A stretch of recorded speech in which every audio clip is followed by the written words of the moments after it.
Assalamualaikum warahmatullahi wabarakatuh. Para penonton, muslimin muslimat yang dirahmati Allah Subhanahu wa taala. Jumpa lagi dalam siri Booster Ramadan tahun 2025 terbitan Think Quran. Kali ini kita cuba untuk mendapatkan maklumat ringkas berhubung dengan surah yang dinamakan sebagai surah Al-Kafirun. Ba'da a'udzu billahi minasyaitonir rajim. Bismillahirrahmanirrahim. Qul ya ayyuhal kafirun. Allah berfirman, katakan olehmu wahai Muhammad, sampaikan kepada orang-orang yang bukan Islam. La a'budu ma ta'budun.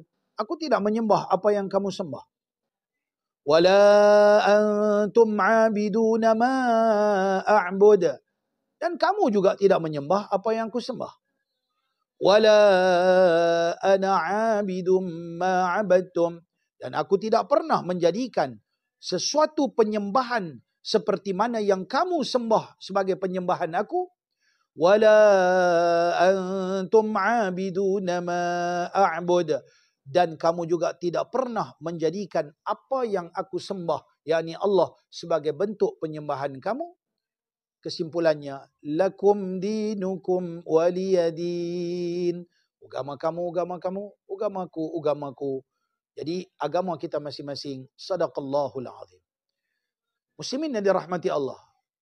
Dalam surah Al-Kafirun, Allah memberikan satu garis panduan kepada umat Islam agar mereka serius di dalam berdepan dengan non-Muslim.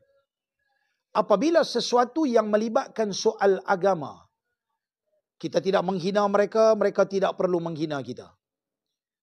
Kita tidak menyembah apa yang mereka sembah dan mereka tidak menyembah apa yang kita sembah.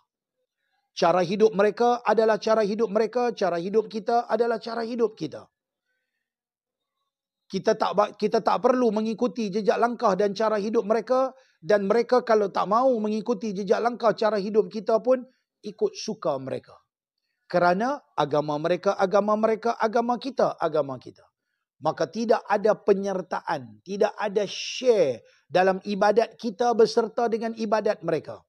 Sebarang perkara yang dinamakan sebagai bentuk ibadat yang ada kaitan dengan hukum hakam agama, Islam melarang orang Islam terlibat dengan orang yang bukan Islam. Sebab ini melibatkan soal agama. Islam tegas soal agama. Sebagai contoh, satu ketika dahulu, apabila sama raya antara orang Islam dengan orang bukan Islam, maka lalu timbullah, kita sama-sama raya. Ya, kita raya pada hari yang sama, tapi kamu raya cara kamu, kami raya cara kami. Bukan kita merayakan apa yang mereka rayakan dan bukan mereka rayakan apa yang kita rayakan. Sebab mereka tidak menyembah apa yang kita sembah dan kita tidak menyembah apa yang mereka sembah. Cara hidup mereka lain, cara hidup kita lain. Dalam soal agama kita ada batas-batasnya. Kita tidak menghina agama mereka, tetapi dalam masa yang sama mereka juga perlu menghormati agama kita di negara ini yang tercinta. Maka dengan cara begitu akan lahirlah keharmonian. Bagaimana kehidupan Nabi SAW di zaman Nabi menjadi pemerintah di bumi Madinah di awal Islam. Maka Nabi telah meletakkan surah ini sebagai guideline. Kehidupan kamu, cara hidup agama kamu, cara hidup agama kamu, dan cara agama kami dengan cara kami tersendiri. Tidak ada sekongkol dalam hal ibadah. Tidak ada persamaan di dalam hal ibadah kerana mereka menyembah yang lain, kita menyembah yang lain. Maka ini adalah akidah, kepercayaan, i'tiqad kita. Selagi perkara yang melibatkan soal agama, jangan dibuat main-main. Kadang-kadang kita lihat ada orang-orang Islam yang tidak sensitif dalam hal-hal keagamaan. Akhirnya kita telah melakukan perbuatan-perbuatan yang terjebak dengan yang dinamakan sebagai perkara yang membatalkan akidah dan syahadah kita disebabkan i'tiqad, perbuatan dan kata-kata kita yang menyalahi ajaran Islam. Jumpa lagi dalam siri akan datang. Sekian. Assalamualaikum warahmatullahi wabarakatuh.